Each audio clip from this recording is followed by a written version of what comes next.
오늘 본문의 말씀은 다윗의 기도입니다. 저번에 말씀 나눈 것처럼 1절부터 7절까지는 하나님의 용서, 하나님의 구원과 하나님의 인도하심을 간절히 소원하고 기도합니다. 8절부터 14절까지는 하나님의 뜻을 알기 위해서 기도합니다. 그래서 다윗은 하나님 말씀해 주십시오. 가르쳐 주십시오. 그리고 하나님, 우리가 듣겠습니다. 따르겠습니다. 인도해 주십시오. 이렇게 간절히 기도합니다. 왜 하나님의 뜻을 알게 해달라고 기도했을까요? 하나님의 뜻만이 성취되기 때문입니다. 하나님의 절대 주권에 의해서 하나님의 뜻만 응답되기 때문입니다. 하나님의 뜻이 무엇인가? 다윗은 분명하게 고백합니다. 하나님, 내가 죄에서 구원받기를 원합니다. 그래서 하나님의 뜻이 이루어지기를 다윗은 간절히 기도했고 하나님의 뜻에 순종할 것을 고백하고 다짐합니다. 하나님만이 이스라엘을 애굽 땅 종 되었던 집에서 인도해 주신 구원자 하나님이십니다. 또 하나님의 백성들을 가나안 땅 하나님의 나라와 하나님의 의로 인도하시는 선한 목자 되시기 때문에 다윗은 하나님께 하나님만이 나를 교훈하시고 나를 빛으로 인도하여 주실 유일한 하나님이십니다. 이렇게 고백합니다. 오늘 이 말씀을 한 번 더 나누겠다고 저번에 말씀을 드렸죠. 우리가 이 주제를 가지고 오늘도 한 번 더 예수 그리스도의 이름, 임마누엘의 그 이름을 바라보고 부르는 귀한 예배가 되어지기를 소원합니다. 아멘. 모든 인간들에게 공통의 문제와 풀어야 될 숙제가 있습니다. 그것이 죄 문제입니다. 죄 때문에 잃어버린 하나님의 형상, 복을 회복해야 하고 죄 때문에 잃어버린 에덴, 하나님의 나라와 의를 다시 찾는 것이 모든 인간에게 가장 중요한 숙제라고 할 수 있습니다.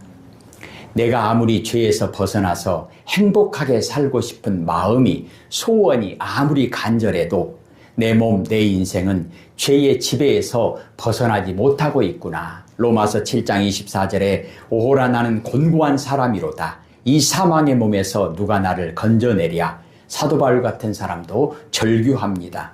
무슨 말입니까? 본문의 다윗도 바울도 우리 모두의 문제와 해답이 무엇인가를 지적해주고 있습니다. 그것이 무엇입니까?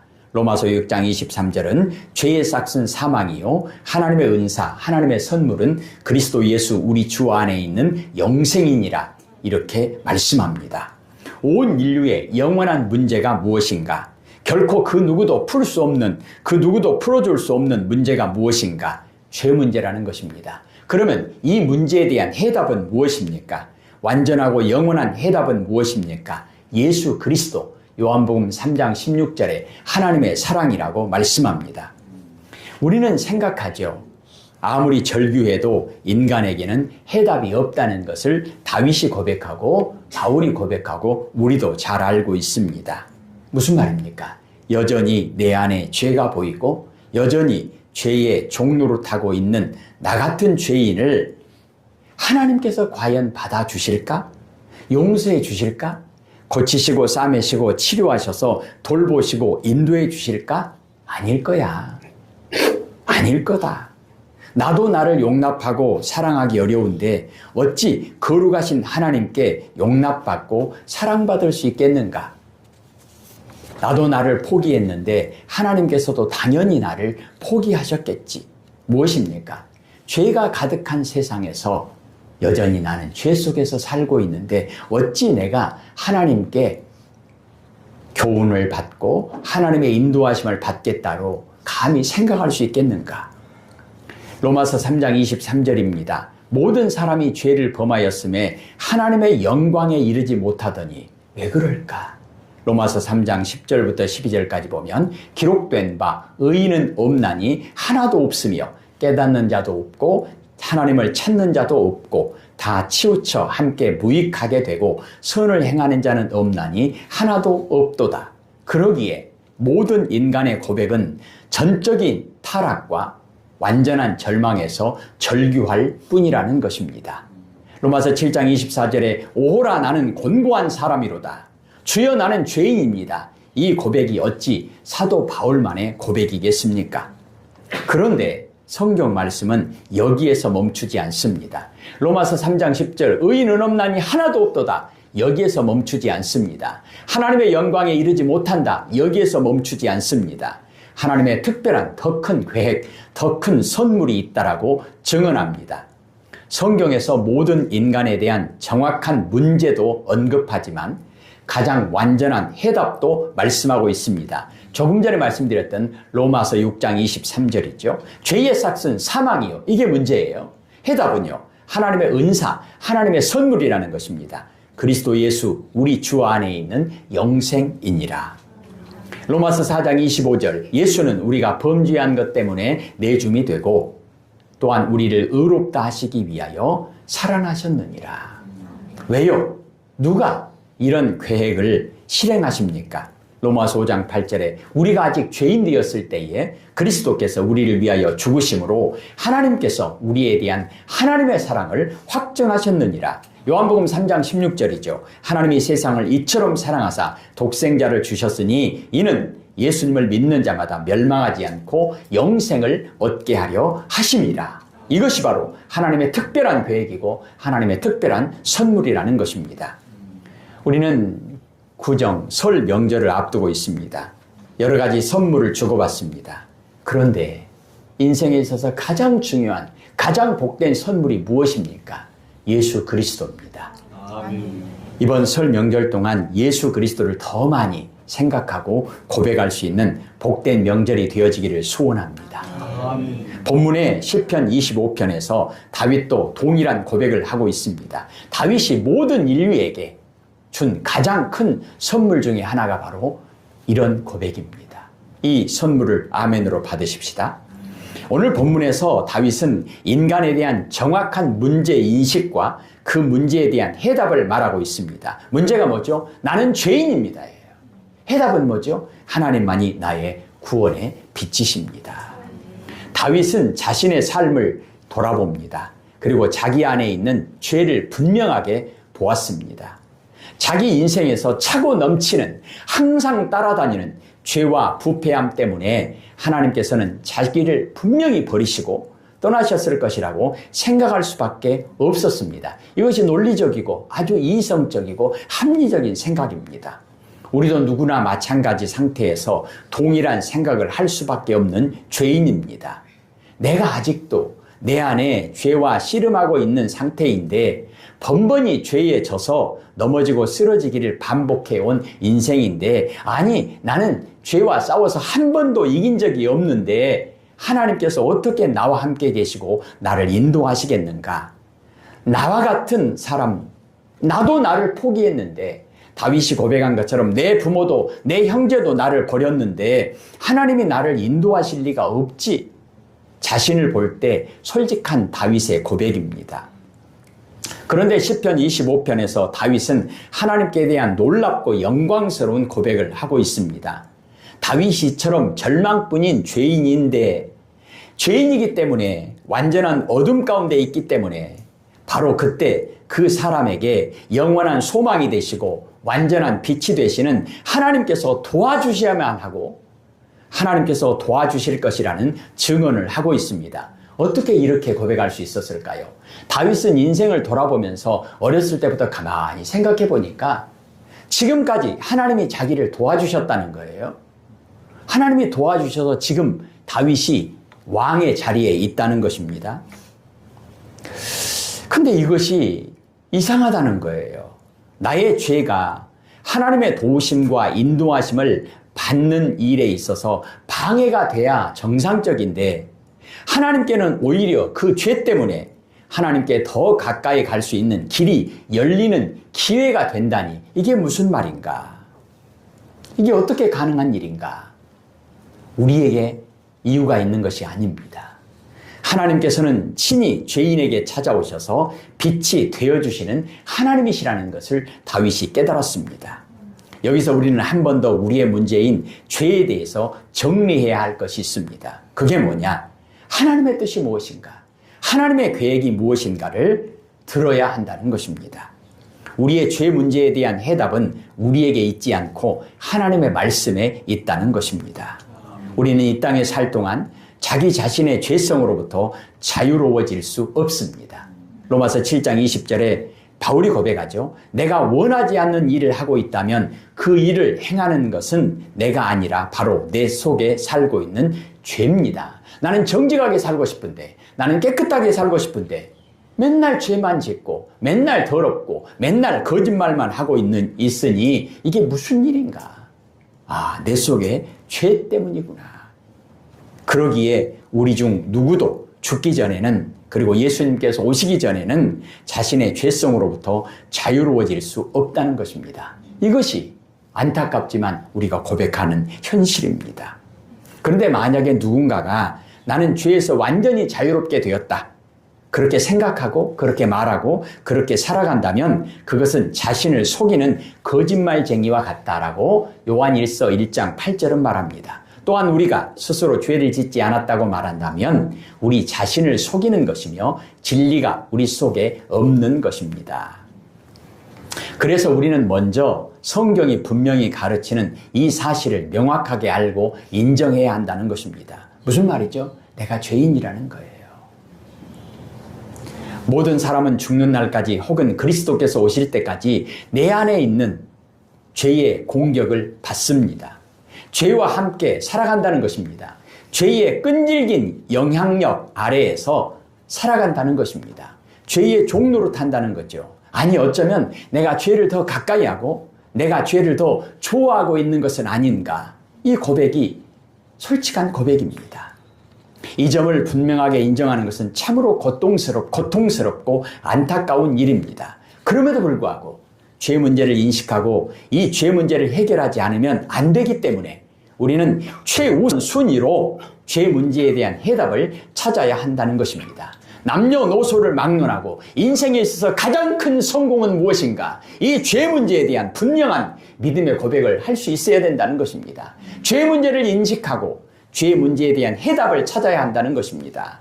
해답은 무엇입니까? 해답은 어디에 있습니까? 해답은 누가 줄 수 있습니까? 누가 해결해 줄 수 있습니까? 누가 과연 이 문제를 도와주실 수 있습니까? 부모입니까? 안 됩니다. 자식입니까? 안 됩니다. 그 누구도 죄 문제, 이 문제를 해결해 줄 수 없습니다. 정치가 하는 사람들입니까? 귀인들입니까? 아닙니다. 권력자들입니까? 아닙니다. 그 누구도 해결해 줄 수 없습니다. 우리 성경을 한번 찾아볼까요? 뒤로 쭉 넘기셔서요. 시편 120편, 뒤로 쭉 넘기셔서 시편 120편 896페이지입니다. 시편 120편 896편 직접 같이 읽겠습니다. 896페이지 시편 120편 1절 읽겠습니다. 내가 환난 중에 여호와께 부르짖었더니 내게 응답하셨도다. 아멘. 자, 시편 121편입니다. 1절 2절입니다. 내가 산을 향하여 눈을 들리라. 나의 도움이 어디서 올까? 나의 도움은 천지를 지으신 여호와에게서로다. 3절입니다. 여호와께서 너를 실족하지 아니하게 하시며 너를 지키시는 이가 졸지 아니하시리로다. 아멘. 시편 124편입니다. 한 장 뒤로 넘기셔서요. 시편 124편 7절 8절입니다. 우리의 영혼이 사냥꾼의 올무에서 벗어난 새같이 되었나니 올무가 끊어짐으로 우리가 벗어났도다. 우리의 도움은 천지를 지으신 여호와의 이름에 있도다. 아멘. 시편 127편 1절 2절입니다. 시편 127편 1절 2절 읽겠습니다. 여호와께서 집을 세우지 아니하시면 세우는 자의 수고가 헛되며 여호와께서 성을 지키지 아니하시면 파수꾼에 깨어 있음이 헛되도다. 너희가 일찍이 일어나고 늦게 누우며 수고의 떡을 먹음이 헛되도다. 그러므로 여호와께서 그의 사랑하시는 자에게는 잠을 주시는도다. 아멘.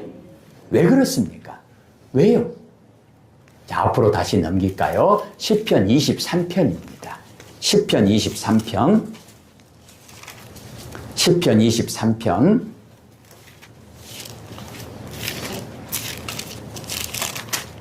818페이지죠.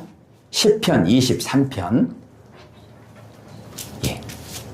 1절 3절 읽겠습니다. 여호와는 나의 목자시니 내게 부족함이 없으리로다. 내 영혼을 소생시키시고 자기 이름을 위하여 의의 길로 인도하시는도다. 아멘. 왜 하나님이 우리를 도와주신다는 겁니까? 하나님이 우리의 목자 되시기 때문입니다. 목자에게 있어서 양은 생명과 같은 특별한 관계입니다. 무슨 말이냐? 목자에게 양이 생명이 아니라 양에게 목자가 생명이라는 겁니다. 목자는 양이 없으면 죽는 거예요. 생명을 받을 수 없는 거예요. 그런데 하나님께서 목자가 되어주신다는 겁니다. 그 하나님께서 하시는 일이 뭐냐? 내 영혼을 죄에서 다시 건져주시고 하나님의 이름을 걸고 우리를 의의 길로 인도하시는 도다. 이것이 바로 예수 임마누엘 그 이름입니다.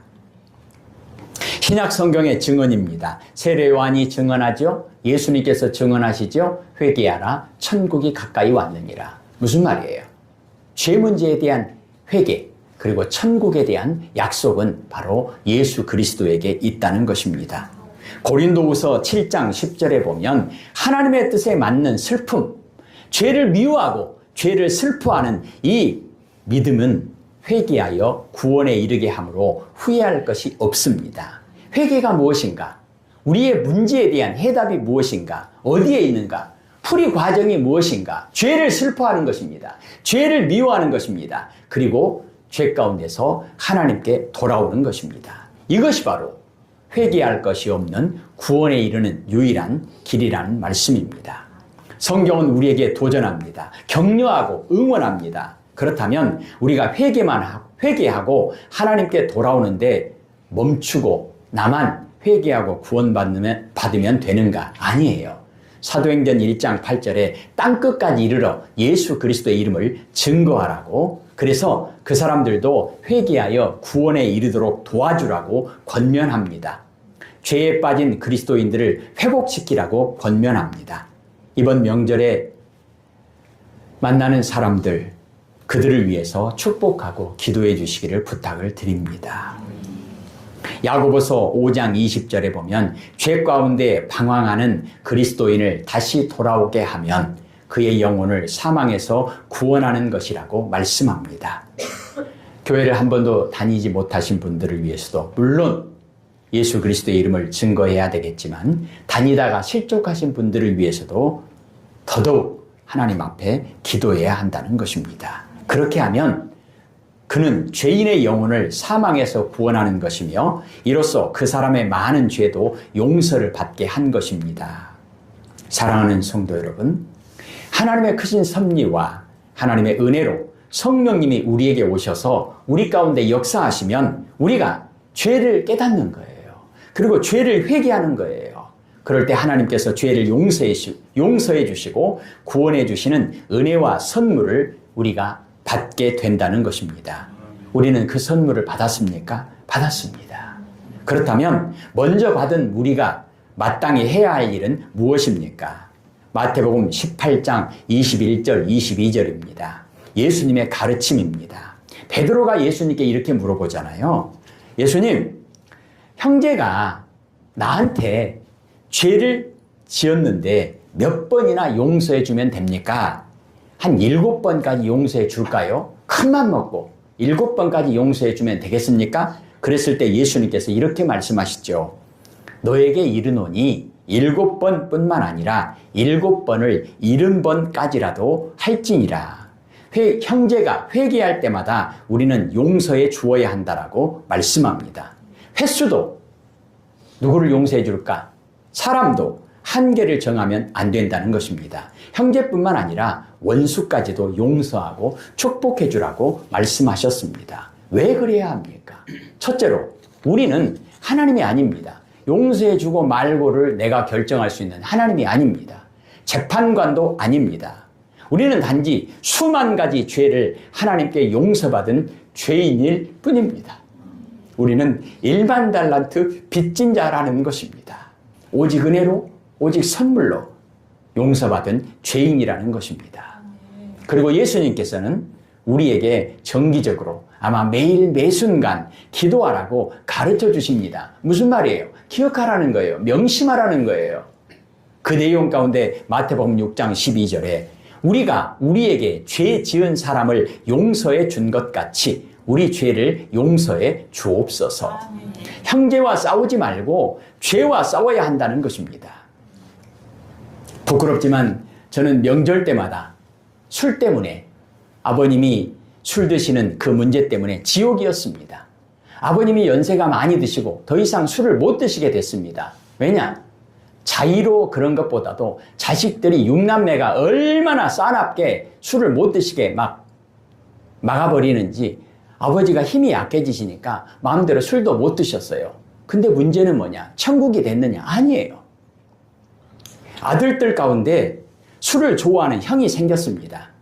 아버지보다 완전히 한 수 위입니다. 악마예요. 그래서 더 큰 치욕이 됐어요. 근데 문제는 뭐냐?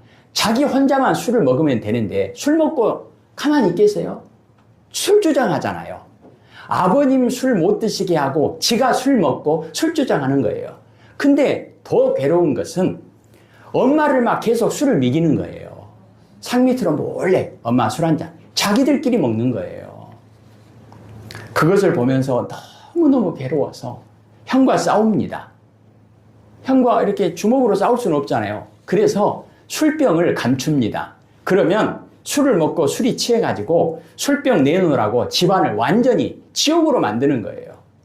그러면 어쩔 수 없이 엄마가 이제 사정을 하니까 술병을 내놓습니다. 그래서 그 다음에는 어떻게 했느냐. 술병을 전부 다 망치로 두드려 깨는 거예요. 술병을 깨는 거예요. 요즘에 술병 아깝잖아요. 소주병 모아갖고 가면 100원씩 주고, 먹기병 모아갖고 가면 100원씩 주고. 아까워서가 아니라 처음에는 병은 남겼습니다. 왜냐하면 그 자연보호에도 어긋나고 그거 쓰레기로도 못 버리고 하니까 다시 주려고. 근데 그 병이 너무 저주스럽고 원망스러운 거예요. 거기다 또 술 담아갖고 또 줄 거 아니에요. 그래서 병을 막 두드려 깨기 시작했습니다. 그런데 문제는 거기서 생겼습니다. 술병만 감췄을 때는 이 술을 찾아서 다시 먹으니까 괜찮은데 술병을 깨버리니까 술을 못 먹으니까 그 술 좋아하는 형이 완전히 집안을 완전히 아베 규환으로 만드는 거예요. 견딜 수 없었습니다. 그래서 명절만 되면 집에서 싸우다가 싸울 수 없잖아요. 집안이 난리가 나는 거예요. 그래서 마을에 있는 교회로 달려가서 통곡합니다. 명절이 아니에요. 명절이 아니에요. 우리는 이런 상황과 똑같은 상황은 아니라 할지라도 성경은 우리에게 말합니다. 형제와 싸우지 말고 죄와 싸우라고 말합니다. 죄와 싸워라. 죄와 싸워라. 그럼 어떻게 할 것인가? 미리미리 기도하는 거예요. 하나님, 막아주십시오. 막아주십시오. 술 먹는 형을 못 오게 할 수도 없고, 술 장사가 망하게 할 수도 없고, 동네 술가게가 문을 닫아도 술을 사가지고 오는 거예요. 어찌하면 좋으리까? 어찌하면 좋으리까? 여러분에게는 어떤 문제가 있습니까? 어떤 걸로 싸워야 합니까? 성경 말씀에 대한 예수님의 가르침에 대한 우리의 믿음의 반응은 무엇이어야 합니까? 시편 25편에서 다시 25편으로 넘어갈까요? 25편. 한 장만 뒤로 넘기면 되죠. 다윗이 보여준 모범을 배워야 합니다. 다윗은 자신의 죄 문제에 대해서 이런 반응을 보이지 않습니다. 이건 틀린 거예요. 저번에 말씀드렸잖아요. 첫째는 나는 죄가 없다. 죄에 대해서 나는 자유롭다. 나는 죄의 지배를 받지 않는다. 이건 잘못된 겁니다. 그 누구도 그럴 수 없습니다. 또 하나요. 나는 죄가 많아서 절망이다. 나는 죄 때문에 하나님의 어떤 은혜도 받을 수 없다. 그럼 포기. 그러니 나는 내 멋대로 살다가 이렇게 죽으면 끝이지. 이것도 잘못된 겁니다. 다윗은 이런 두 가지 반응을 보이지 않습니다. 다윗은 먼저 죄로 인해서 자기가 죄인이기 때문에 처절하게 자기의 죄 문제를 고백합니다. 죄 때문에 받은 상처, 죄 때문에 절규합니다. 그런데 그 자리에서 절망하고 좌절하고 포기하는 것이 아니라 오히려 그 죄와 절망 때문에 적극적으로 하나님을 찾고 하나님께 소망을 두고 하나님의 긍휼을 간구하고 있습니다. 죄의 짐이 무거울 때 더더욱 간절하게 기도하고 있다는 것입니다. 다윗 자신의 모든 영혼과 인생을 하나님의 긍휼 가운데로 던지고 있습니다. 나는 그 누구에게도, 아니 하나님께는 더더욱 인정받고 인도함을 받을 자격이 없다. 나는 죄인의 괴수와도 같다. 완전한 어둠이다. 완전한 절망이다. 완전한 패망이다. 그러기에 나는 그 누구도 구원의 빛이 되시는 하나님의 교훈과 인도하심이 절대적으로 필요한 사람이다. 하나님의 도우심이 필요한 제1순위 후보가 나다. 왜냐? 나는 죄인이기 때문이다. 부끄럽지만 제가 고백한 명절 때마다 하나님의 도우심이 아니면 도저히 즐거운 명절이 아니라, 행복한 명절이 아니라 가장 저주스럽고 가장 원망스럽고 가장 지옥과 같은 명절일 수밖에 없었던 우리 집에 하나님이 도와주셔야 될 근거가, 하나님이 도와주셔야 될 이유가, 하나님 우리 집을 가장 먼저 도와주셔야 되겠습니다. 하나님 나를 가장 먼저 도와주셔야 되겠습니다. 라고 다윗이 고백하는 거예요. 25장 7절 한번 보실래요? 7절 읽겠습니다. 여호와여, 내 젊은 시절의 죄와 허물을 기억하지 마시고 주의 인자하심을 따라 주께서 나를 기억하시되 주의 선하심으로 하옵소서. 아멘. 8절입니다. 여호와는 선하시고 정직하시니 그러므로 그의 도로 죄인들을 교훈하시리로다. 11절입니다. 여호와여, 나의 죄악이 크오니 주의 이름으로 말미암아 사하소서. 18절입니다. 나의 곤고와 환난을 보시고 내 모든 죄를 사하소서. 아멘. 죄송하지만 한 번 더 이야기합니다. 술 때문에 그렇게 고통스러워했던 제가 기도할 때 술 문제로 집안을 정말로 어렵게 만드는, 슬프게 만드는, 지옥으로 만드는 그 형을 원망하는 기도를 했겠습니까? 아닙니다. 하나님, 내가 죄인입니다. 내가 죄인입니다. 내가 죄인입니다. 시편 25편에서도 다윗은 4번 이상 자신의 죄성을 반복해서 언급합니다. 자신의 죄를 고백하면서 동시에 하나님의 구원을 간절히 소망하고 간구하고 있습니다. 왜 그럴까요? 왜 그럴까요? 다윗은 자신의 죄를 철저하게 고백하면서도 자신이 하나님께 인도받을 자격이 없다고 느끼고 포기하기보다는 오히려 하나님께서 자신을 인도해 주실 것이라는, 고치시고 싸매시고 치료하시고 교훈하시고 인도해 주실 것이라는 소망을 품을 수 있었을까요? 왜? 어떻게 다윗은 이런 고백을 할 수 있을까요? 1절 보겠습니다. 25편 1절입니다. 여호와여, 나의 영혼이 주를 우러러 보나이다. 아멘. 그리고 7절 다시 한번 보실래요? 여호와여, 내 젊은 시절의 죄와 허물을 기억하지 마시고 주의 인자하심을 따라 주께서 나를 기억하시되 주의 선하심으로 하옵소서. 아멘. 바울은 절망하는 바로 그 자리에서, 지옥과 같은 그 자리에서 눈을 들어 하나님을 바라봅니다. 여호와여, 내 젊은 시절의 죄와 허물을 기억하지 마시고 주의 인자하심을 따라 주께서 나를 기억하시되 주의 선하심으로, 하나님의 착하심으로 나를 인도하여 주옵소서. 시편 25편에서 다윗의 고백을 보면서 우리는 이런 생각을 할 수 있습니다. 다윗은 왜 그렇게까지 자기 죄를 계속 이야기할까? 오늘 7절, 8절, 11절, 18절 4번만 고백하는 것이 아니에요. 다윗은 매 순간 자기 죄를 끊임없이 토해내는 거예요. 왜 그렇게 죄 문제를 너는 계속 이야기하냐? 그러면 다윗은 이렇게 대답할 것입니다. 나를 위해서다. 나를 위해서다. 이것만이 내가 사는 길이기 때문이다. 이것만이 이 죄의 문제를 해결할 수 있는 유일한 방법이기 때문에, 이 방법밖에 없기 때문에 다른 대안이 없기 때문에 나는 끊임없이 죄를 고백할 수 있을 뿐이다. 무슨 말입니까? 시편 121편 1절 2절 우리 고백했잖아요. 내가 눈을 들어 산을 보니 나의 도움이 어디서 올꼬? 나의 도움이 천지를 지으신 여호와 하나님에게서로다.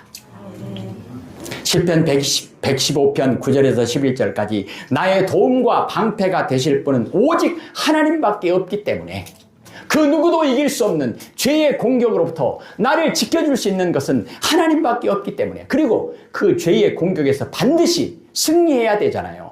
전쟁에는 2등도 있고 학교 공부하는 학생은 1등도 있고 2등도 있고 3등도 있고 꼴등도 있어요. 뒤에서 1, 2등 하는 사람들 무시하지 마세요. 여러분 어떠세요?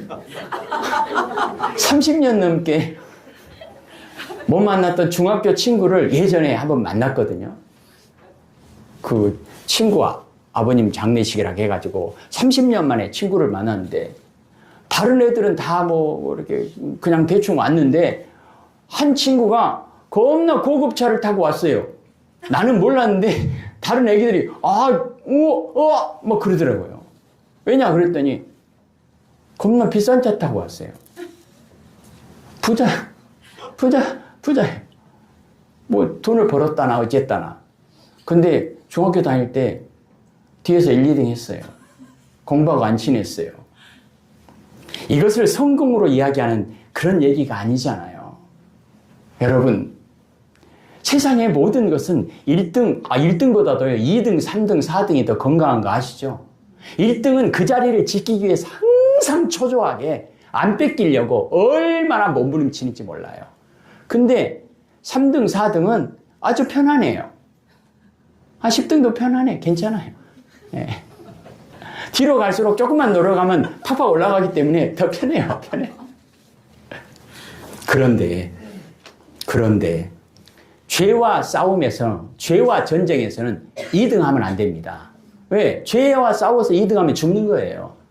죄와 싸워서는 반드시 1등 해야 돼요. 죄와 싸워서는 반드시 이겨야 돼요. 우리 힘으로 이길 수 있습니까? 없어요. 공격을 막을 수 있는 방패도 없을 뿐만 아니라 죄를 공격해서 이길 수 있는 무기도 없습니다. 어떻게 하면 되겠습니까? 방법은 하나밖에 없어요. 누가 도와줘요? 하나님이 도와줘야 돼요. 예수님이 도와줘야 돼요. 그게 뭐죠? 예수, 임마누엘, 그 이름입니다. 유일한 길과 해답은 하나님 한 분뿐이기 때문에 하나님의 말씀을 듣고 따르는 겁니다. 시편 119편 105절에 하나님의 말씀은 내 발의 등이요 내 길의 빛이로다. 나는 온통 어둠 가운데 있습니다. 나에게는 빛 대신 하나님의 인도하심만이 절대적으로 필요합니다. 그래서 나는 하나님의 인도하심만을 간구합니다. 이것이 다윗의 고백입니다. 그래서 다윗의 이런 기도가 나온 것입니다. 반복해서 죄를 고백하는 거잖아요. 그리고 다윗은 이렇게 고백합니다. 4절 5절 보십시다. 4절 5절 여호와여 주의 도를 내게 보이시고 주의 길을 내게 가르치소서. 주의 진리로 나를 지도하시고 교훈하소서. 주는 내 구원의 하나님이시니 내가 종일 주를 기다리나이다. 아멘. 시편 1편에 복 있는 사람은 어떤 사람인가? 주야로 하나님의 말씀을 묵상하는 자로다. 내가 종일 하나님을 믿고 의지하고 하나님을 바라봅니다. 하나님을 따라갑니다. 그렇다면 또 다른 질문이 생길 수 있습니다. 다윗은 자신이 죄인이라는 사실을 그렇게 분명히 알고 있으면서도 어떻게 왜 하나님께서 자신을 인도해 주실 것이라는 소망을 가질 수 있을까? 참 낯짝도 두껍다. 네, 다윗은 이렇게 고백합니다. 15절을 읽겠습니다. 15절입니다. 내 눈이 항상 여호와를 바라보면 내 발을 그물에서 벗어나게 하실 것임이로다. 아멘. 내가 언제나 주님만 바라봅니다. 왜냐하면 내가 덫에 걸리지 않도록 막아주실 분은 하나님밖에 없기 때문입니다. 지금까지 나를 죄의 공격으로부터 나를 지켜주시고 보호해주시고 나를 승리하게 하시고 인도해 주시는 분은 하나님밖에 없기 때문입니다. 다윗은 자기 자신을 보면서 하나님께 인도함을 받을 자격이 자기에게 있지 않다는 것을 너무나 잘 알고 있습니다. 자격을 자기에게서 찾고 있지 않아요. 하나님은 다윗을 보실 때 다윗에게서 자격을 하나도 찾을 수 없습니다. 누구에게 자격이 있겠어요? 또 다윗은 자기 자신을 바라보면서 자기 자신에게 소망이 없다는 것을 너무나 잘 아는 거예요. 나에게는 절대적인 절망밖에 없는 거예요. 완전한 절망밖에 없는 거예요. 그래서 바로 그때 하나님을 바라보는 것입니다. 나와 나의 죄를 바라보면서 절망하던 시선을 돌려서 하나님께만 집중하고 있습니다. 여호와는 나의 목자시니 내게 부족함이 없습니다. 그렇다면 다윗은 하나님을 바라보며 무엇을 기대하고 있습니까? 16절입니다. 읽을까요? 주여, 나는 외롭고 괴로우니 내게 돌이키사 내게 은혜를 베푸소서. 아멘. 17절입니다.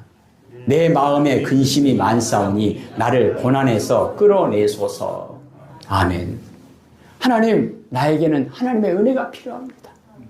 하나님, 나를 불쌍히 여겨주십시오. 다윗의 기도죠. 한 장만 뒤로 넘겨서 28장입니다. 28장 2절입니다. 내가 주의 지성소를 향하여 나의 손을 들고 주께 부르짖을 때에 나의 간구하는 소리를 들으소서. 아멘. 지성소라고 하는 것이 하나님의 가장 거룩한 곳을 향해서 기도하는 겁니다. 다니엘이 사자굴 속에 들어가기 전에 예루살렘으로 향한 창문을 열고 기도한 것처럼 하나님을 우러러보며 기도하는 것입니다.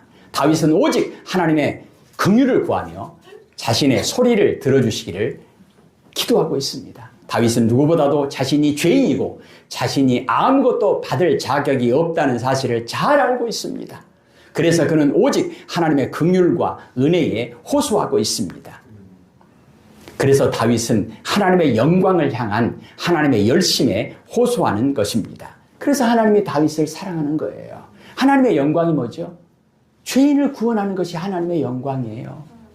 하나님은 열심을 다해서 일하고 계십니다. 지금도 일하고 계십니다. 그게 뭐죠? 예수님의 성육신, 예수님의 고난, 예수님의 십자가, 예수님의 부활까지 계획하시고 성취하시는 그 열심, 그것을 통해서 지금도 교회를 세우시고 지금도 하나님이 우리를 교훈하시고 인도하시는 그 하나님이심을 우리에게 말씀하고 계시는 그 하나님. 오늘 다윗을 통해서 11절을 25장 한 장 앞으로 넘겨서요. 11절입니다. 시작. 여호와여, 나의 죄악이 크오니 주의 이름으로 말미암아 사하소서. 아멘. 얼마나 고통스러운 고백인지 모릅니다. 다윗은 고백하는 거예요. 하나님, 내 죄가 실로 너무나 큽니다. 사도 바울이 고백합니다. 나는 죄인의 괴수와 같습니다. 나는 천하에도 몹쓸 죄인입니다. 다윗은 자신의 죄를 줄이지 않습니다. 오히려 죄가 크다고 고백합니다. 이것이 바로 하나님께 의롭다 하심을 받은, 용서받고 구원받은, 교훈과 인도하심을 받은 죄인들의 신앙 고백, 회개 방식입니다. 바울은 나는 죄인 중에 괴수와 같습니다. 고백하는 거예요. 그런데 참으로 역설적이게도 참으로 놀랍고 아름다운 일은 뭐냐? 하나님은 죄인을 용서하시고 구원하시는 것을 기뻐하시는 용서의 하나님이시라는 것입니다. 그러기에 죄로 인해 우리가 느끼는 이 깨어짐은 하나님의 인도하심을 향한 절망으로 우리를 몰아가지 않습니다. 오히려 그것은 우리를 하나님의 긍휼 가운데로, 하나님의 은혜 가운데로 던져 넣습니다. 그리고 그 긍휼만이 우리의 유일한 소망이라고 가르쳐주고 있습니다. 저는 제 인생을 생각할 때 여기서 설교할 수 있는 자격이 1도 없습니다. 여러분 앞에서 감히 죄 문제와 죄에 대한 해답의 문제를 함께 나눌 만한 자격이 없습니다. 그럼에도 불구하고 하나님께서 다윗을 통해서 말씀하신 것처럼 죄인이기 때문에 더더욱 이 말씀을 솔직하게 고백할 수 있기 때문에, 더 간절하게 고백할 수 있기 때문에 다윗을 세우신 것처럼 이 죄인을 세우셔서 하나님께서는 말씀하고 계십니다. 요한복음 3장 17절에 예수님께서 이 땅에 오신 것이 무엇 때문인가? 하나님의 긍휼 때문이라는 것입니다. 하나님의 세상에 예수님을 보내신 것은 세상을 심판하려 하심이 아니요 예수님으로 말미암아 세상이 구원을 받게 하려 하심이라. 예수님께서는 마가복음 10장 45절에 나는 섬기려고 오지 않았다. 죄인을 구원하려고 내 몸을 대속 제물로 주려고 왔다. 그 증거로 오늘 이 교회에서 오늘 우리는 이 말씀을 가지고 하나님 앞에 예배를 드릴 수 있게 되었습니다. 16절을 보십시다. 주여 나는 외롭고 괴로우니 내게 돌이키사 나에게 은혜를 베푸소서. 아멘. 주여 나는 외롭고 괴롭습니다. 주여 나는 외롭고 괴롭습니다. 사실은 저는 너무나 큰 죄인이기에 여러분이 저에 대해서 조금이라도 좋게 생각하시고 이야기하실 때마다 너무나 괴롭습니다. 왜냐하면 그런 말을 들을 만한 자격이 정말로 없는 죄인이기 때문입니다. 그리고 이렇게 목사로서 하나님의 말씀을 증거하는 이 강단에 올라올 때마다 저는 몸부림칩니다. 하나님 나는 아니잖아요. 나 같은 놈이 어떻게 저 자리에 섭니까? 나는 아닙니다. 나는 아닙니다. 나는 아닙니다. 33년 동안 목회하면서 5번이나 나 목사 못한다고 도망 다녔음에도 불구하고 또 이 자리에 있다고 하는 것 감당할 수 없는 저의 회개거리이지만 또한 감당할 수 없는 은혜라고 고백할 수밖에 없습니다. 다윗은 고백합니다. 하나님의 은혜로 말미암아 내가 하나님의 은혜로 오늘 이 자리에 있다라고 고백합니다. 성경은 증언합니다. 다윗도 바울도 교회 2000년의 역사도 증언합니다. 그렇기 때문에 우리도 다윗처럼 고백해야 합니다. 예수님, 나는 죄인입니다. 예수님, 나를 불쌍히 여겨 주십시오. 예수님의 이름을 불러야 합니다. 어떻게 이런 일이 가능합니까? 하나님의 긍휼로 죄인들을 교훈하시고 인도하시는 그 일을 하나님이 왜 하십니까? 어떻게 그럴 수 있습니까? 수요일날 우리가 보았던 미가서 7장에 18절, 19절, 20절에 이렇게 말씀하죠. 미가 선지자를 통해서 우리에게 말씀하시는 거예요. 하나님은 죄인을 용서하시고 구원하시는 것을 기뻐하시는 분이다. 하나님은 죄인을 사랑하시고 불쌍히 여기셔서 회복시키시기를 기뻐하시는 분이다. 하나님은 지금도 죄인에게 용서와 사랑으로 의롭게 하시는 일을 성실하게 하시는 분입니다. 미가서 7장 19절에 하나님이 다시 우리를 불쌍히 여기셔서 우리의 죄악을 발로 밟으시고 우리의 모든 죄를 깊은 바다에 던지시리이다. 오직 예수님을 통해서 그 일을 지금도 행하고 계십니다. 예수님의 몸된 교회를 통해서 하나님은 그 착한 일을 이 시간에도 성실하게 하고 계십니다. 고린도후서 5장 17절 말씀, 그런즉 누구든지 그리스도 안에 있으면 새로운 피조물이라 이전 것은 지나갔으니 보라 새 것이 되었도다. 아멘. 이 말씀을 아멘으로 고백하기를 소원합니다. 그럼에도 불구하고 이 말씀을 아멘으로 고백하는데 50년이나 이 말씀을 읽었음에도 불구하고 나는 과연 얼마나 새로워지고 있는가? 한 발자국도 의인의 길을 걸어가지 못하고 있는 그 죄인에게, 바로 나에게, 다윗에게, 바울에게, 우리에게 하나님은 말씀하십니다. 그래서 내가 너에게 왔다. 그래서 너에게는 내가 필요하다. 우리가 불러야 할 예수 그 이름, 우리가 불러야 할 임마누엘 그 이름, 오늘도 우리는 그 이름을 부릅니다. 기도하십시다. 여호와는 나의 빛이요 나의 구원이시니 내가 누구를 두려워하리요. 하나님, 우리의 빛과 우리의 구원이 되시는 하나님, 죄인을 용서하시기를 기뻐하신다라고 말씀하신 하나님, 죄인을 사랑하시는 것을 그래서 불쌍히 여기시고 구원으로 인도하시기를 기뻐하신다라고 말씀하신 하나님, 다윗의 고백이, 바울의 고백이 오늘 우리들의 고백이 되게 하옵소서. 예수님 이름으로 기도합니다. 아멘.